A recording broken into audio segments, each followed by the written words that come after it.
મહેમદાબાદ શહેરમાં કોંગ્રેસ દ્વારા અમિત ચાવડાના અધ્યક્ષ સ્થાને જનમંચ કાર્યક્રમનું આયોજન કરવામાં આવ્યું, જેમાં લોકો દ્વારા શહેર તેમજ તાલુકા વિસ્તારના વિવિધ પ્રશ્નો અને સમસ્યાઓની રજૂઆત કરવામાં આવી।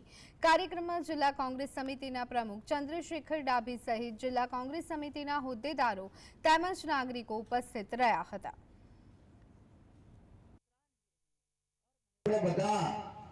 ટેક્સ ભરીએ છે, આપણા ટેક્સના પૈસા સરકારની તિજોરીમાં જમા થાય છે અને પ્રજાના ટેક્સના પૈસાથી રાજ્યનું બજેટ બને છે।